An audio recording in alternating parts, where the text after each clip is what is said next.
የዛሬ መጽሐፈ ሳሙኤል ሁለተኛ ሳሙኤል እንደባለፈው ፈጠን እያልን ለማየት እንሞክራለን። ፈጠን እያልን ለማየት እንሞክራለን። አብረን ነው የምንማረው፣ አብረን ነው የምንማማረው ነው የሚባለው አማርኛው። የምንማማረው ሼር የምንደራረገው እግዚአብሔርን ቃል፣ ምክንያቱም በውስጣችን የሚመጡ እግዚአብሔርን ቃል እዚህ ላይ ብቻ ቆመን ብናወራ ብዙ አመት ማውራት እንችላለን። እዚህ ያለ ነው ይሄ ህብረት ብቻ። የዛሬ ሳምንት ይሄንኑ እናውራ ብለን ብንል ሌላ ከዚህ ውስጥ የሚወጡ እውነቶች አሉ። ዛሬ ከምናያቸው ደግሞ የበለጡ ሰፍቶልን ይመጣሉ፣ የበለጠ እየበዛልን ይሄዳል። ስለዚህ ዛሬ ደግሞ እግዚአብሔር ሊያስተምረን የወደደውን ከእግዚአብሔር እንማራለን። የሰጠሁት አርዕስት የዳዊት ልብ የሚል ነው። የዳዊት ልብ የሳሙኤል አንድንም ሁለትንም ስትመለከቱ የዳዊት ልብ በጣም የሚያስገርም ልብ ያለው ሰው ነው። በጣም የሚያስገርም ልብ።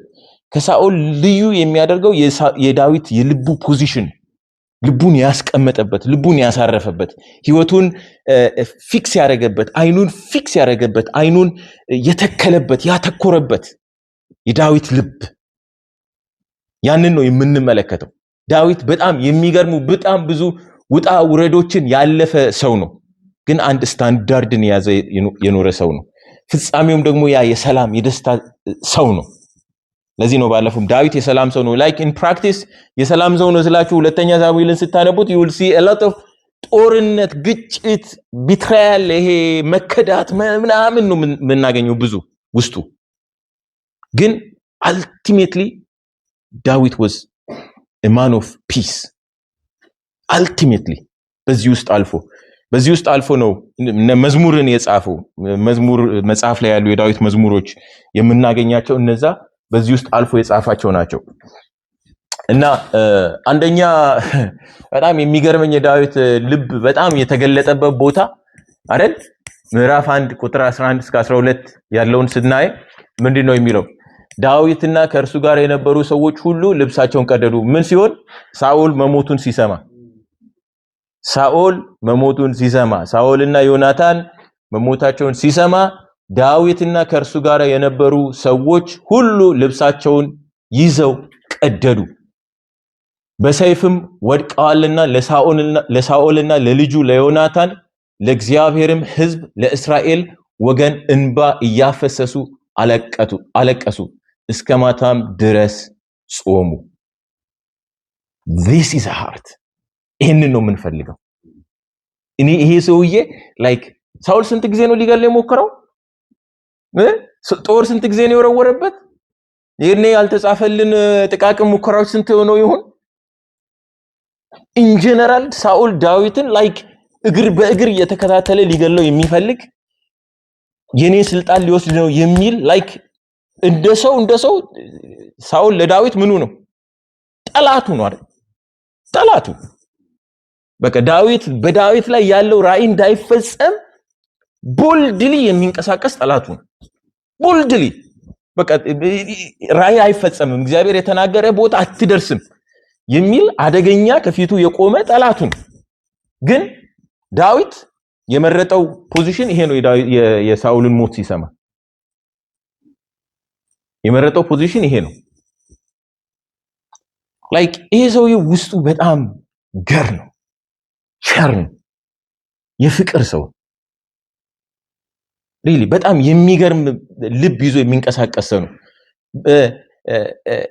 ሌላው በጣም ደስ የሚለኝ መዝሙር ላይ ያለው ቃል መዝሙር 78 72 ላይ ያለው በልቡም ቅንነት ጠበቃቸው፣ በእጁም ብልሃት መራቸው።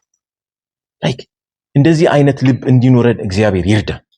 እግዚአብሔር በእውነት እንደዚህ አይነት ሰዎች እንዲሆኑ ቅን የሆነ የጠላቶቻችን የሆነ እንደዚህ ብዬ ልበላ የጠላቶቻችን ውድቀት ስናይ የማንደሰት ሃሌሉያ የማንል ኦፖዝ የሚያደርጉን ሰዎች የሆነ እንትኑ ስናገኛቸው የማንደሰት ሰዎች እንድንሆን በሰዎች ውድቀት የማንደሰት ሁልጊዜ ልባችን ሩሩ የሆኑ ሰዎች እንድንሆን እግዚአብሔር ይርዳን። እንደባለፈው ነው ማደርገው መጽሐፉን ይዘት በፍጥነት በምዕራፍ የተወሰነ ለማየት ሞክሬያለሁ። የተወሰኑ ፖይንቶችን ለማውጣት ከምዕራፍ 1 እስከ ምዕራፍ 5 እንደዚህ ከምዕራፍ 5 እያልኩ መሄዱንም አልፈለኩም እንደባለፈው I just want to see a small history ታሪኮቹን ትንሽ እያየን ነካ እያደረግን ብንሄድ ለኛ የተሻለ ነው ብያስቤ ነው እንደዚህ ያደረኩት እና በዛ መልኩ ብናየውና ተዘይ የተወሰኑትን ከአዲስ ኪዳን ጋር ያዛመድን መሄድ ብንችል ጥሩ ነው ብዬ አስባለሁ ምዕራፍ 1 ላይ የሳኦል ሞትና የዳዊት ስለ ሳኦል ማዘን ቅድም ያነበብነው ክፍልም ነው ሳኦል እንዴት እንደሞተ ዲስክራይብ ያደርጋል ከዛ መተው ለዳዊት የነገሩትን ያሳያል ከዛ ዳዊት የወሰደውን እርምጃ እዛ ቦታ ላይ እናያለን ማዘኑን የሚያሳይ ቦታ ነው እና የሳኦል አሳዛኝ ሞት ነው ምዕራፍ 2 ላይ የምንመለከተው አንዳንድ ቦታዎች ላይ ቆም እላለሁ ግን ደግሞ በውስጣችሁ ሐሳብ ከመጣ እዚህ ምዕራፍ ጋር እዚህ ጋር መናገር የምፈልገው ነገር አለ ካላችሁ just say something መናገር ትችላላችሁ ምዕራፍ 2 ላይ ዳዊት በይሁዳ ንጉስ ሆኖ ተቀባ አይደል ዳዊት ሳኦል ከሞተ በኋላ ዳዊት የይሁዳ ንጉስ ብቻ ነው የሆነው የተቀረው እስራኤል ከሳኦል ልጅ ጋር አብረው ቀሩ እና ዳዊት በይሁዳ ላይ ንጉስ ሆኖ ተቀባ ምዕራፍ 3 በዳዊት ቤትና በሳኦል ቤት መካከል የነበረውን ጦርነትና የአበኔር ወደ ዳዊት መሄድ እና ሞቱን ያሳያል አይደል በዛ ምን መሆን ጀመረ ሳኦል ከሞተ በኋላ ያው የሳኦል ልጅ እስራኤልን ይዞ ቀጠለ ከዛ በዳዊት ቤትና በሳኦል ቤት መካከል ትግል ነበረ ትራንዚሽን ነበረ አይደል የፓወር ትራንዚሽን ከዚህኛው ወደዚያኛው ለመሄድ የሚደረግ ትግል ነበረ የዳዊት ቤት እየበረታ ሄደ የሳኦል ቤት እየደከመ ሄደ ያኔ እየደከመ ሲሄድ አቤኔር ያደረገው ነገር አለ ላይ ከሳኦል ቁባት ጋር ተኛ ከዛ ምክንያት የሳኦል ልጅ ተናገረው እሱ ሲናገረው እንዴት እኔን ትናገረኛለህ አለው ከዛ በዛ ተበሳጭቶ ወደ ዳዊት ሄደ ዳዊት ጋር ሄዶ እኔ እስራኤልን ላንተ እንዲገዛል አደርጋለሁ አለው ከዛ በዛ ዳዊት ደስ አለው እሺ አደርጋለሁ ተስማሙ ሄዱ ከዛ ግን አቤኔር ወደሚሄድበት ሳይደርስ የዳዊት የሰራዊቱ አዛዥ መጣና ከመንገድ ላይ መልሶ ገደለው አቤኔር እና ግን የሱ ሞት ደግሞ ሲሰማ የሳኦል ልጅ እንደገና ልቡ ራደ መንግስቱም ወደቀ እና የአቤኔር ሞት ያንን ይመስላል የዳዊት ቤት እየበረታ ሄደ እዚህ ጋር ላይክ ታያላችሁ የእግዚአብሔርን አሰራር ላይክ ያ የሳኦል አሰራር ሳኦላዊ አሰራር ምን እንለዋለን መሰላችሁ the old season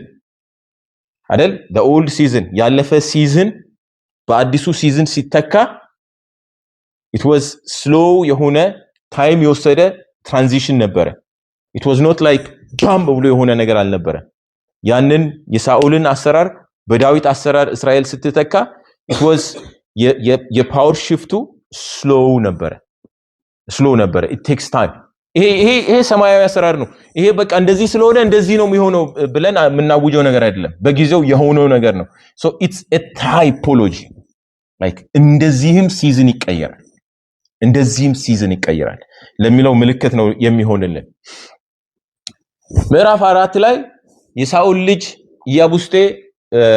ኢያቡስቴ ሞትና የዳዊት ምላሽ የሱንም ሞት ሲሰማ ዳዊት የመለሰው ምላሽ በጣም የሚገርም ነው ምዕራፍ 4 ላይ ምዕራፍ 5 ዳዊት በእስራኤል ላይም ነገሰ የሳኦል ቤት ጨረሰ አለቀ ንግስናው አለቀ ዳዊት እስራኤልን ሙሉ ጠቅልሎ ሁለት ቦታ ተከፍሎ የነበረውን እስራኤል ሙሉ ጠቅልሎ መግዛት ጀመረ በእስራኤል ላይ ነገሰ ኢየሩሳሌምንም ከኢያቡሳውያን ነጠቀ በጣም ደስ የሚል ታሪክ ነው እዛ ጋር ያለው I love it like ሄሮ ኢየሩሳሌምን ኮንከር ያደረገበት ኢየሩሳሌም ባይ ዘ ዌይ በእስራኤላውያን ጉዞ ውስጥ ተደጋግሞ እስራኤል ይዘዋት ነበር ሁለት ጊዜ ከአንዴም ሁለቴ ይዘዋት ነበር ግን ኢያቡሳውያን አስለቀቋቸዋል ይዘው መቆየት አልቻሉ ዳዊት ነው ለአንዴና ለመጨረሻ ጊዜ መጥቶ ኢየሩሳሌምን ያዛት ከኢያቡሳውያን እጅ ያወጣት ከዛ ምን አደረጋት የመንግስቱ ማዕከል አደረጋት በኋላ ላይ እናየዋለን ታውቃላችሁ እግዚአብሔር መጥቶ ያረፈው የእግዚአብሔር ታቦት ያረፈው የት ነው መጨረሻ ላይ ኢየሩሳሌም እስኪመጣ ድረስ የእግዚአብሔር ታቦት በድንኳን ውስጥ ነበር የሚኖረው። ባለፈው ሳምንት ምን ብያቸዋለሁ? ለአብርሃም የገባለት ፉልፊልመንት ፍጻሜው ያገኘው ዳዊት ኢየሩሳሌምን ሲይዝ ነው። ሪሜምበር ታቦቱ ያረፈው ዳዊት ኢየሩሳሌምን ይዞ ኮንከር አድርጎ ስታብሊሽ ካደረገ በኋላ ታቦቱን አምጥቶ ኢየሩሳሌም አመጣው። የዳዊት ልጅ ሰለሞን መቅደሱን ሰራ። ከዛ በኋላ ታቦቱ አልተንቀሳቀሰም። ዳትስ የታቦቱ የድንኳኑ ስርዓት የድንኳኑ ይሄ ሌላ ጊዜ እናየዋለን። የቤተ ክርስቲያን ጆርኒ ብለን ምንለው ነገር አለና የድንኳኑ ዘመን የድንኳኑ ሲዝን ያበቃው ኢየሩሳሌም ላይ ነው። that was one season በኢየሩሳሌም በእስራኤል ጆርኒ ውስጥ አንድ ሲዝን ነበር። መጣና ቅድም ስታጸልየን የነበረው እስኪ ጸሎት ላይ ላይክ እግዚአብሔር እንዲሰራ ላይክ እሱን ስታጸልየን አንድ ነገር አስብ ነበር አይደል?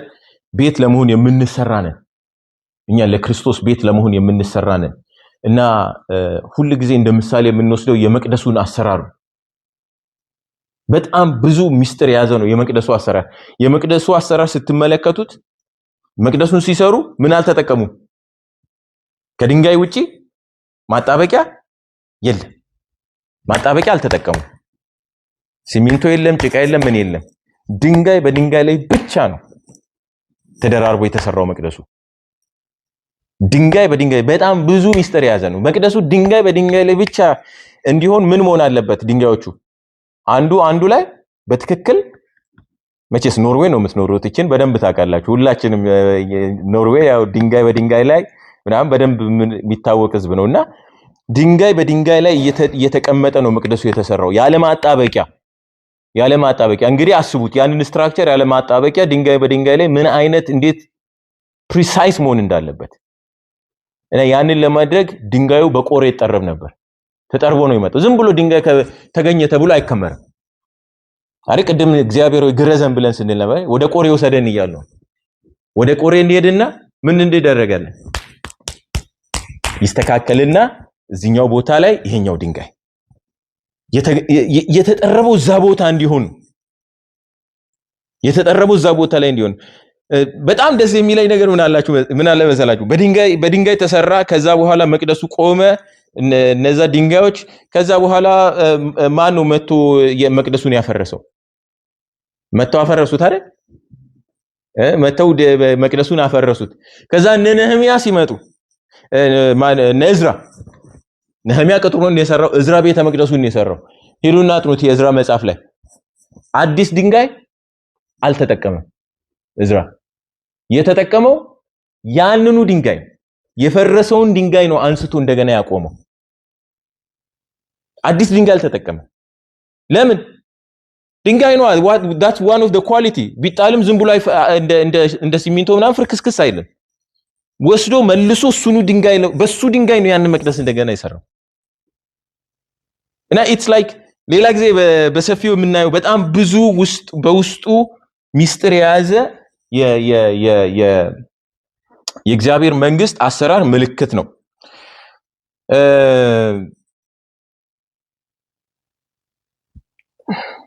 yes okay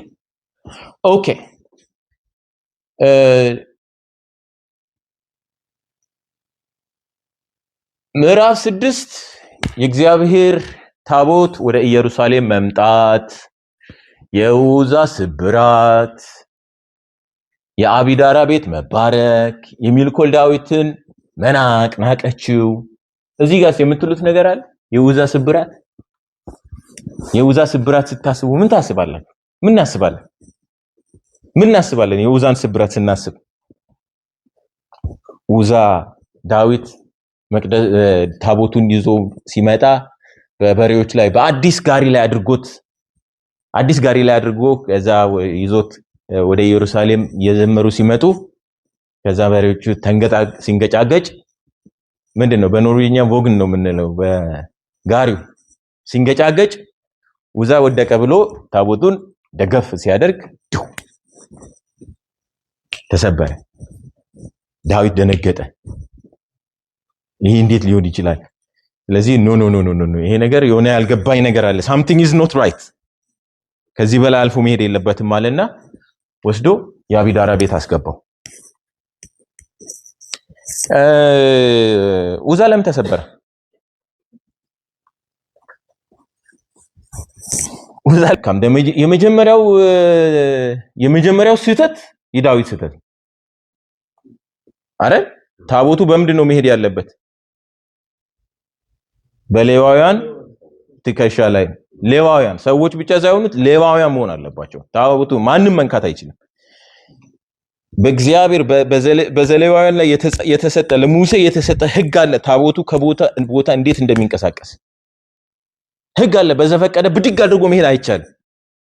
ትልቁ እዚህ ጋር አንዱ የምናገኘው ትልቁ ትምህርትን መሰላችሁ፣ ባለፈውም እንዳልኳችሁ በመሰለኝ እግዚአብሔር ነገር አይሰራም አይደል?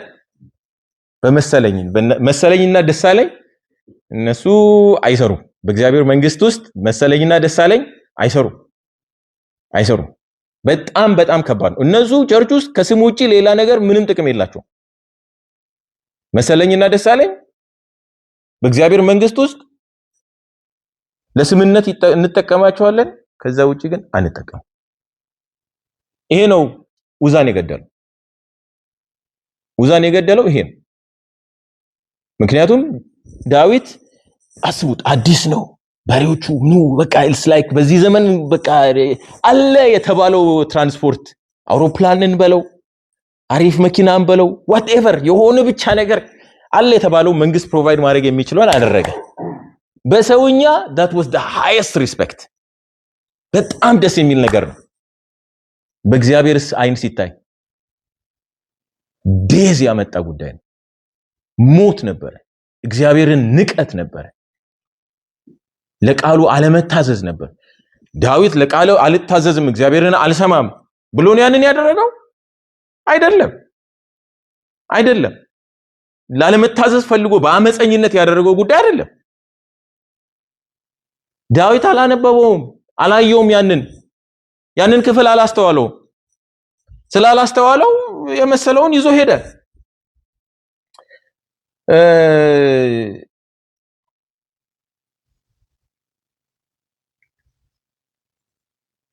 ኦኬ ይሄንን አልፈዋለሁ እና ዳዊት ያንን አደረገ። ከዛ ኡዛ ሞተ። በዛ ምክንያት ወደ አቢዳራ ቤት ገባ። ዳዊት ተመልሶ ወደ አገሩ ሄደ።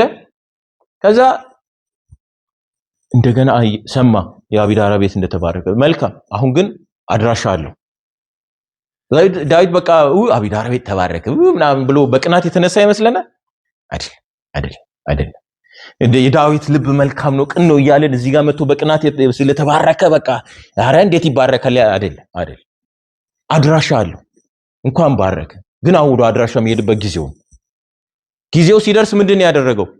እንዴት ነው የተጻፈው? ቃሉ ላይ ምንድን ነው የሚለው ስለዚህ ጉዳይ ሚለውን ዳዊት አገላብጦ አየና that was my mistake።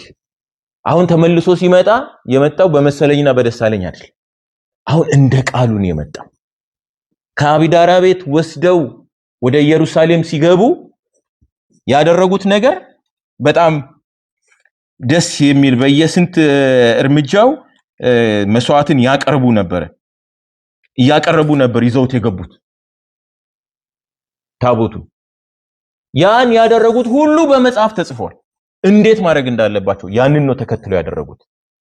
ወዳጆች ለኛም ዛሬ እግዚአብሔር በዚህ ምድር ላይ ህብረት እንድንፈጥር ፈልጓል። የሆነ እግዚአብሔርን ነገር ልናደርግ ተነስተናል። የሆነ እግዚአብሔር ነገር ልናደርግ ነው ብለን የምንል ከሆነ አንድ ነገር እናስተውል።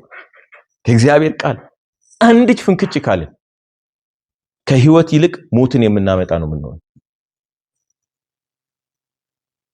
ከመጠገን ይልቅ የስብራት ምክንያት ነው የምንሆነው። ስለዚህ ለኛም ዛሬ ይሄ እውነት ነው። እግዚአብሔር ባለፈው ሳምንትም ብያችኋለሁ፣ ሁሌም እላችኋለሁ፣ መንፈሳዊ ዓለም ግግም ያለ ገገማ ነው። መሪውን አይለቀውም። በቃ የተቀመጠ መሪ ተቀምጧል። ለዚህ ቆፍረን ማግኘት አለብን። የእግዚአብሔር ክብር ነገርን መሰወር፣ የነገስታት ክብር ደግሞ የተሰወረውን መግለጥ ነው።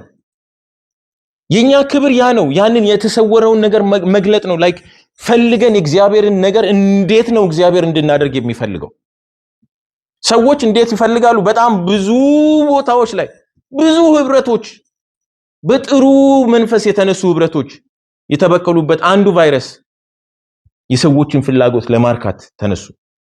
ብዙዎች የሰዎችን ፍላጎት የዘመኑን ልብ ትርታ ለማርካት ብዙዎች ወደቁ፣ ተነደፉ በዚህ መርስ። ብዙዎች ዛሬ የምናያቸው ብዙ ላያቸው ላይ ቤተክርስቲያን ተብሎ የተጻፉ ነገር ግን መንፈስ ቅዱስን ገፍተው ያስወጡ የመንፈስ ቅዱስ አብሮነት ከነሱ ጋር የሌለ መንፈሳዊ ዓለም ላይ የቀለሉ ስሙ ታፔላ ብቻ የተለጠፈ በመንፈሳዊ ዓለም ግን ማውጣትና ማስገባት የማይችሉ የሆኑት ብዙዎቹ የትውልዱን ፍላጎት ለማርካት የሰማዩን ትተው የምድሩን ለማድረግ ሲሯሯጡ የሞት ምክንያት ሆነ። ዛሬ በእግዚአብሔር ስም የሚደረግ የሞት ድግስ። እነዚህ ሁሉ ምክንያቱ ምንድነው ካላችሁ ከቃሉ ዞር ስላሉ ሳያውቁ ሊሆን ይችላል። መንፈሳዊ ዓለም ግን ሳያውቁ ምን ነገር የለው። እየተነገራቸው ግን አይሰው።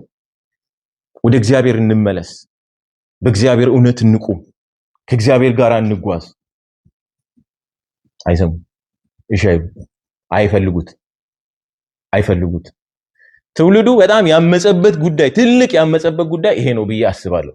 የውዛ ስብራት ዛሬም በእኛ ዘመን በጣም ብዙ ቦታ ላይ እየሆነ ያለ ጉዳይ ነው። እንደዛ አምናለሁ። የአቢዳራን ቤት ባረከው። ኦፍ ኮርስ እግዚአብሔር ገብቷል። አቢዳራ በደስታና በክብር ተቀብሎታል፣ ባረከው ቤቱ። ከዛ ሚልኮል ናቀችው። ያንን ሲያደርግ ዳዊት እንደ ቃሉ እያደረገ ወደ ከተማ ሲገባ አየችና ሚልኮል ናቀችው። አሁን ያልኳችሁ ጉዳይ ነው። ላይክ ምንድነው የሆነው? ለሜልኮል የዳዊት አዘማመር፣ የዳዊት መደነስ፣ የዳዊት በእስራኤል ፊት ክብሩን ጥሎ እግዚአብሔርን ማምለኩ በምን ስታንዳርድ? ሚልኮል የማን ልጅ ናት? የሳውል ልጅ ናት አይደለ? ምን ታውቃለች ማለት እንችላለን? ሺ ኖስ የሃይ ክላስ የሆነውን የላይፍ ስታይል ስርዓት የምታውቅ ሰው ነች። that's what she expect እንደ የንጉስ ሚስት ናት፣ ንግስት ነች አይደለ? እንደ ንጉስ ከሱ የሚጠበቀው ዛሬ በእስራኤል ቀለልክ ምንድነው ይሄ ምናምን የሷ ግድ ያላት በሰው ፊት ያለውን ያንን ክብር ማስጠበቅ ነው። አባቷም እንደዛ ነበረ። ትዝ ይላችኋል አይደል? በድሎ ሳሙኤል ሲናገረው ሄዶ ሲነግረው ያጠፋውን ጥፋት እንዴት እንደዚህ ለምን አልጠበቀኝም? ለምን እንደዚህ ያደረክ? እኔ ሳጠብቅ ለምን መስዋዕቱን ሰዋ ብሎ ሲቆጣው ከዛ እግዚአብሔር መንግስትን ካንተ ይወስዳል፣ ከዚህ መቀዶታል። ከዛ ሁሉ በኋላ ምንድን ያለው ለሳኦል ግድ ያለው ምንድን ነበረ? እባክህ እስራኤል ህዝቡ ጋር አብረን እንሂድ እንዳይንቀኝ እንዳይከዳኝ። ግድ ያለው እግዚአብሔርን በደልኩኝ ወደ እግዚአብሔር ልውደቅ ብሎ ስለ ህዝቡ በቃ ቆይ ህዝቡ አይደለም በእግዚአብሔር ፊት ልውደቅ የሚል ልብ አልነበረው። that was one of the biggest ልዩነት አይደል በሳኦልና በዳዊት መካከል። ሳኦል ግድ ያለ ሚልኮል ይህንን ስታይ የኖረች ሰው ናት። በሰዎች ፊት መከበርን፣ በሰዎች ፊት አንቱ መባልን፣ ሰዎችን የሚያስደስት ነገርን እያደረጉ መኖርን ያንን ያደረገችው ዳዊት አልወደደው። ለዚህ ነው እኮ እግዚአብሔር ከአባትሽ ወስዶ ንግስና ለኔ ይሰጠው ወደኔ ያመጣው። እና ሚልኮል ናቀችው ዳዊትን። ታቦቱ ኢየሩሳሌም ሲገባ እስራኤል ከጠላቶቻቸው አረፉ። ዳዊት ለእግዚአብሔር ቤት ሊሰራ ወደደ።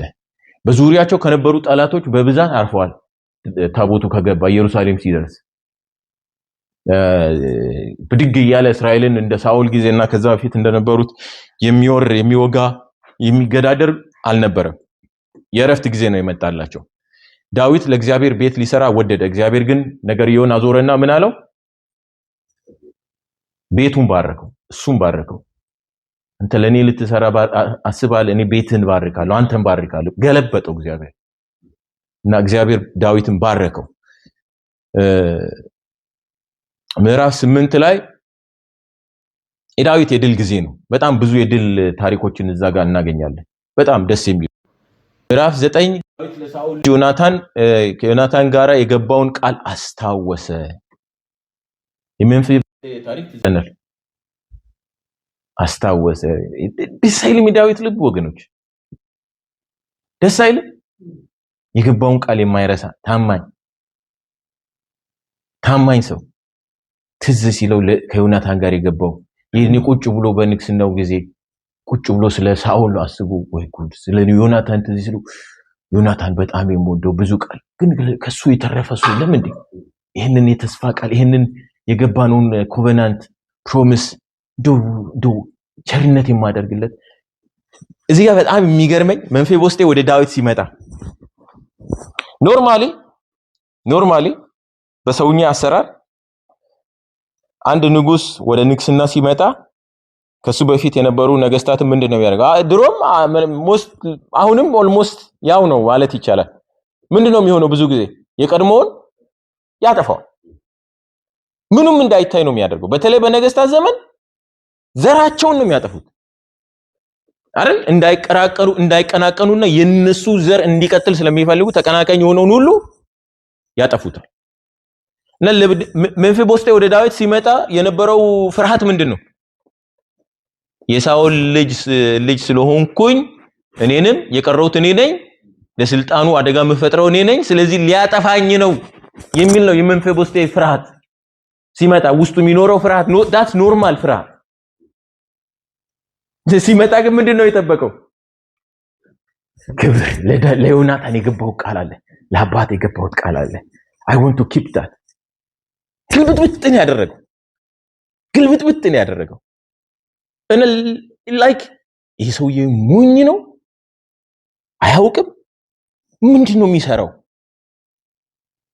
የሰውየው ልቡ የሚገኝ አይደለም like በሰዋዊ መመዘኛ በሰዋዊ አደራረግ መዝነው ሰዎች እንደዚህ ስለሚያደርጉ የሚያደርግ አይደለም በእግዚአብሔር የተቃኘ ሰው ነበር ቸር ሰው ነበር የሚገርም ቸር ሰው መንፌቦስቴን ወስዶ የአባቱን ንብረት መለሰለት የሳኦልን ንብረት መለሰለት ከዛ በኋላ በቃ ከኔ ጋር ነው አንተ የምትኖር ከኔ ጋር ነው የምትበላው የምትጠጣ it's totally ከሰዋዊ አሰራር ኦፖዚት በጣም ደስ የሚል ነገር ነው ዳዊት ያደረገው ምዕራፍ 10 ላይ አሞናውያንን አሸነፈ እዛ ጋር የተደረገ ውጊያ ነበረ ታሪክ አለው እሱም ምዕራፍ 11 ላይ ዳዊት ኦሪዮን እና ቤርሳቤ የሚያሳዝን ታሪክ ዳዊት ቤርሳቤ ጋር ለምን ገባ አንድ በጣም የሚገርም ኮሜንተሪ አነበብኩ እና ንጉስ ስራው ምንድነው ዳዊት like በዚህ ጊዜ ላይ ምዕራፍ 11 ላይ ሄደን ስንመለከት እስራኤል ውጊያ ላይ ነበረች አይደል እስራኤል ወደ ውጊያ ሄደዋል እየተዋጉ ነው ሰራዊቱ ልኳል ዳዊት ኖርማሊ ውጊያ ሲደረግ የት ነው መገኘት ያለበት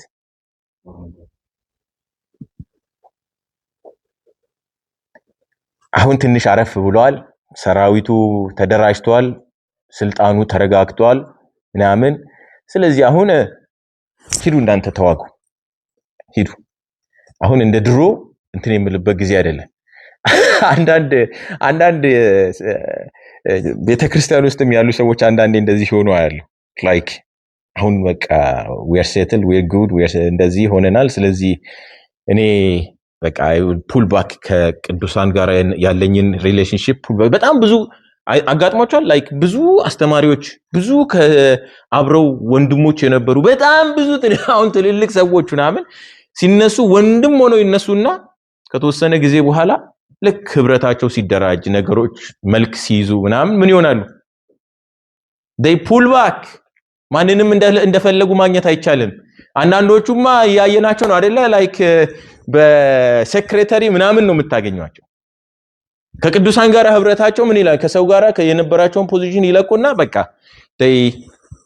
ራሳቸውን ወደ ሆነ ክብር ቦታ ያመጣሉ ከዛ በኋላ አታገኙአቸውም like accessible አይሆኑ ይሄ በመካከላችን አይሁን እኔ የምመኘው ወንድሞች like የወንድምነት ልባችን እስከ ፍጻሜ like ከፍ ዝቅ ሳንል እኔ እንትና ነኝ እኔ እንትነኝ አንደኛው ከፍ አንደኛው ዝቅ ምናምን ሆኖ የወንድምነት ልብ ተራርቆ በስትራክቸር ተያይዞ በስትራክቸር በኩል ነው የምታገኘው ምናምን እኔ የክርስቶስ ልብ እዛ ጋር ቦታ የለም። እኔ ይቅርታ አድርጉልኝ።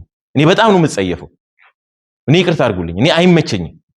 መንፈሳዊ ዓለም እኔ ከጌታ ያንን አልተማርኩም። ላይክ በቃ እኔ ላይክ በስትራክቸር ነው የምንገናኘው። እኔ ሃየር ፖዚሽን ላይ ስላለው እኔ ማግኘት ከፈለክ ወንድም እንትና ምናምን በዛ በኩል አድርጎ ነው እንትና ጉዳይ የሚመጣው ምናምን። ኤኒዌይስ በመካከላችን አይሁን የወንድምነት ፍቅር መቼም ያ ሪሌሽንሺፕ መቼም ቢሆን አይወሰድብን። ሪሊ ያ አይወሰድብን። ሁሉ ጊዜ that we are simple በጣም ሲምፕል የሆኑ ሰዎች የማንከብድ ለመገናኘት ለመነጋገር የማንከብድ ሰዎች መሆን አለብን።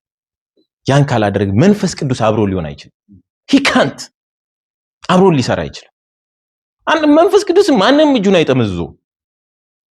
ንጹህ ሪሌሽንሺፕ ከሌለ ማንንም እጁን አይጠመዝዘው፣ ማንንም አያታለውም። የማንንም እርድና የማንንም ብልጠት የማንንም ትምህርት ምናምን መንፈስ ቅዱስን አይሸውደው፣ ማንንም አይሸውደው።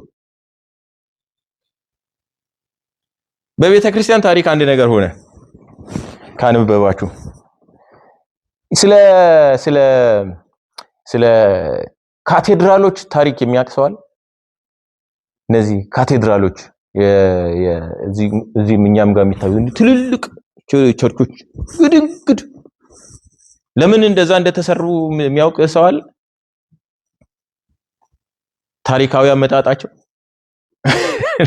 በጣም የሚገርም ታሪካዊ እንትን አለና የሆነ ቦታ ላይ የሰማው ታሪካዊ አመጣጡ ነው ተብሎ እና ምንድነው አሉ ላይክ in the early church ታስታውሳላችሁ ቤተክርስቲያን ስትጀምር ካቴድራል የለም አይደል?